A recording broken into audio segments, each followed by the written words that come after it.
Dear ladies and gentlemen, dear colleagues, dear guests, I'm very pleased to be here with you today to mark the 25th anniversary of the Child-Friendly Cities initiative. This anniversary is a testimony to the commitment of cities and communities around the world to respect the rights of their smallest citizens. The Child-Friendly Cities initiative would not exist and would definitely not have turned 25 without the support and commitment of local governments and other local stakeholders that work with UNICEF through this initiative. I therefore want to thank all local government representatives present today for your tireless efforts in promoting children's rights. Thank you for everything you do for children. I also want to extend my thank you to the representatives of new local governments interested in joining the movement of child-friendly cities and communities. Thank you for your interest in children's rights. The CFCI was launched 25 years ago in 1996 at the second UN Conference on Human Settlements. What started as a joint effort with UN Habitat turned into a UNICEF-led initiative with the establishment of the CFCI Secretariat in 2000. In 2004, the first founding document of the CFCI was launched. The CFCI Framework for Action introduced the 9 building blocks which structured the CFCI in the years to come and which you're also very familiar with. In 2018, new guidance was issued on the CFCI in the form of the Cfci Handbook. The handbook builds on learning from almost 2 decades of child-friendly cities and introduces a new process, a framework for action, also referred to as the CFCI Goals and Results Framework and Global Minimum Criteria. Central to these new measures is the drive towards strengthening evidence-based programming that leads to concrete and measurable results for children. The following year, UNICEF organized the first Global Child-Friendly City Summit to celebrate 2 decades of child-friendly cities. The summit brought together mayors, city officials, civil society organizations, academia, the private sector, and most importantly, children and young people to share good practices and inspire for action. Concretely, the CFCI Summit resulted in a Child and Youth Manifesto, a Mayor's Declaration which is still open for signatures, and the Inspire Award featuring inspiring practices from all over the world, including from Korea. Recognizing the growth of the initiative and the need to support both local governments in creating results for children, the CFCI was moved to UNICEF's Program Division in 2020. This is the division that leads all UNICEF programmatic work, and we hope to create more synergies between the CFCI and all the programs that UNICEF supports across the world. But what is a child-friendly city? To put it very simply, it's a city, town, community, or any type of local government committing to fulfilling children's rights. This means that children's voices, needs, and priorities are an integral part of public policies, programs, and decisions. Core to the CFCI are in particular 2 elements: child participation, which facilitates children's participation in local decision-making processes affecting their lives, but also in the CFCI themselves. Non-discrimination. Child-friendly cities are inclusive and for all children. But why this focus on cities and communities? Why is it so essential that we improve children's lives locally? There are many reasons for this. First of all, local governments are also closer to citizens and more attuned to their needs than national governments.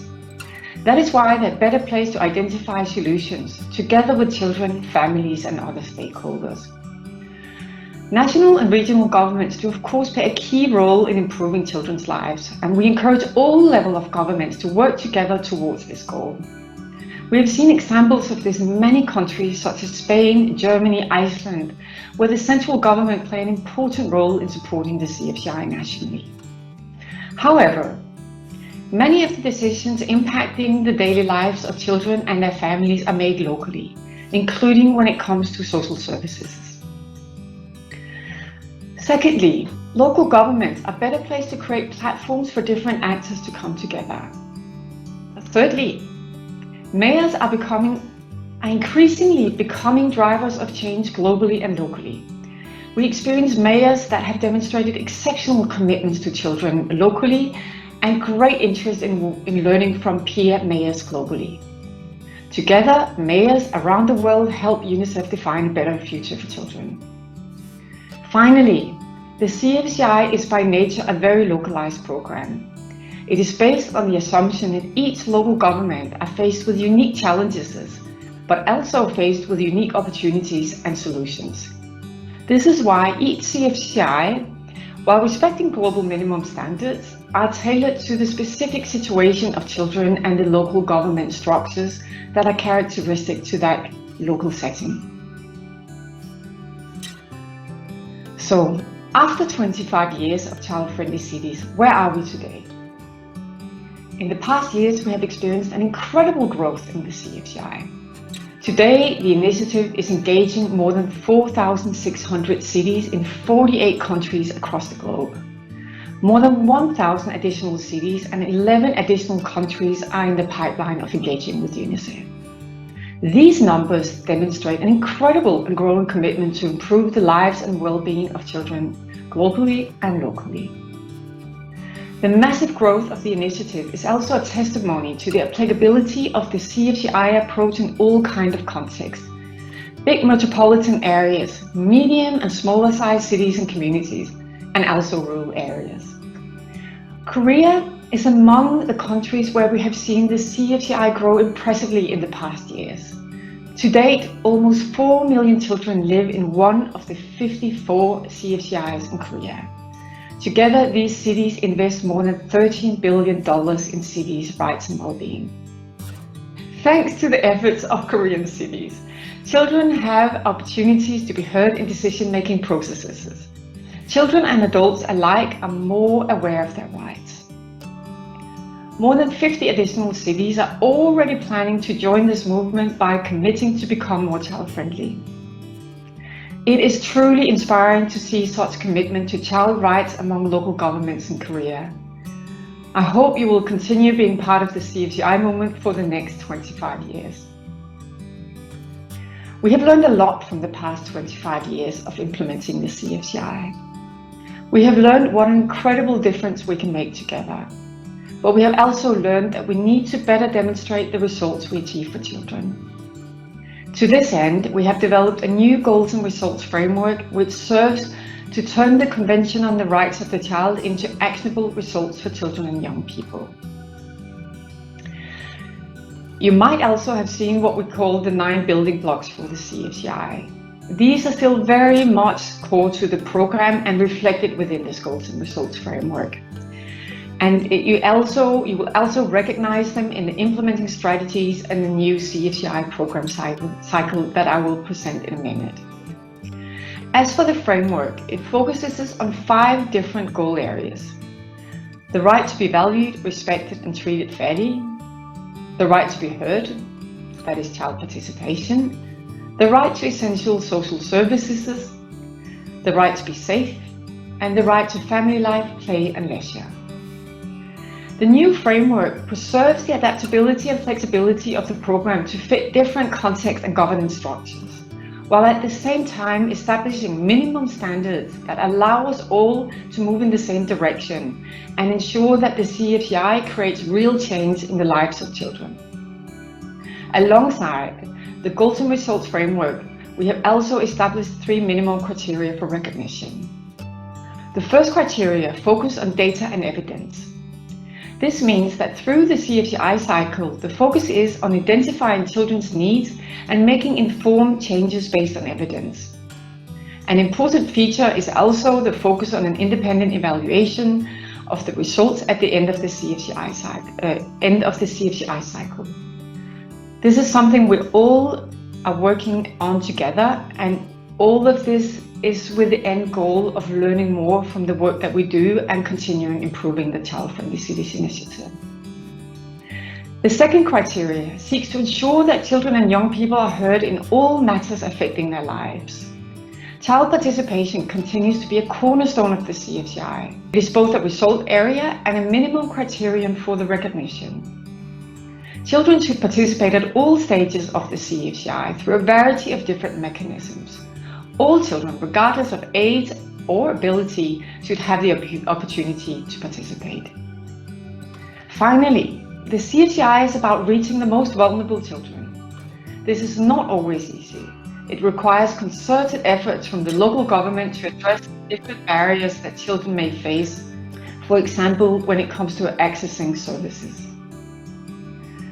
Alongside the 3 minimum criteria, UNICEF has also introduced a new CFCI process to strengthen the programmatic approach of the CFCI. Going forward, new cities will receive the CFCI recognition once they have demonstrated results for children. Today, we recognize that the aim of the CFCI is not to create Disneyland cities. The aim is to continuously improve the lives of children and young people locally. We therefore consider the CFCI as an evolving process whereby cities continue making and delivering on new commitments for children. Finally, these past 20 years have shown that the true power of the Child-Friendly Cities initiative lies in its ability to bring different local actors together to work towards a common goal. Although the CFCI is led by the local government, we should not forget all about all the other important local actors that influence children's lives.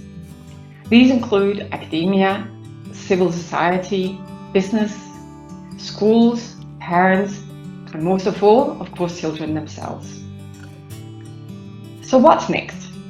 As mentioned earlier, after 25 years of the CFCI, we're all now trying to move the agenda for children together as a unified front. This means that there will be more focus on results and evidence, including data collection, situation analysis, and an independent evaluation of results. This means that, going forward, cities will be recognized based on an independent evaluation of results at the end of the implementation of the local action plan, not based on commitments. We also move more toward a unified approach, meaning that the CFCI will still be aligned with the local context, but all cities will follow a similar process. And finally, we'll see more focus on building the capacity of cities, but also supporting your opportunities to learn from each other, not only nationally, but also internationally. And finally, it rests for me to thank you. I would like to reiterate my sincere thank you to all of the Korean child-friendly cities for their exemplary efforts in promoting child rights, as well as to all new cities for their interest in pursuing the child rights agenda. We look very much forward to working with you. Thank you.